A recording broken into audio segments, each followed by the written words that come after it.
Napapalibutan na ng mga sundalong Israeli ang buong Gaza pero may ibang grupo na sumasali sa giyera. Nasa frontline ng balitang yan si Brian Basa. Pagputok ng araw sa Gaza, missile ang gumigising sa mga residente roon. Nabalot agad ng makakapal na usok ang langit. Hanggang sa gabi, umuulan ng tila bolang apoy sa Gaza. Ayon sa Israeli military, napapalibutan na nila ngayon ang buong lungsod ng Gaza at handa raw silang tugisin ang anilay mga terorista. העיר עזה מכותרת. אנחנו פועלים בתוכה, אנחנו מעמיקים את הלחץ על החמאס מדי שעה.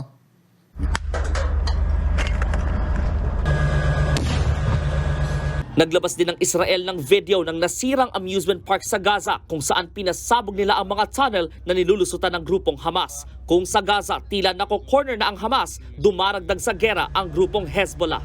Pero babala ni Israeli Prime Minister Benjamin Netanyahu laban sa Hezbollah, isang malaking pagkakamali ang sumali sa gera nila. Pero bukod sa Hezbollah, isa pang nanghimasok na ang militanteng grupong Houthi sa Yemen. Katunayan, naglunsad sila ng drone missile laban sa Israel bilang suporta sa Palestine.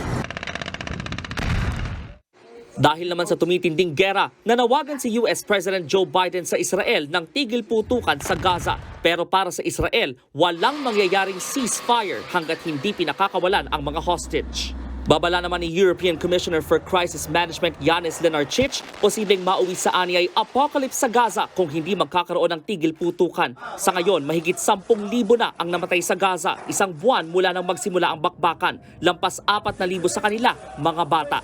Kaya si Pope Francis nanawagan ng ihinto ang bakbakan. Nakiusap din ng Santo Papa na pakawalan ang mga hostage. Aniya, palaging pagkatalo ang katumbas ng gera.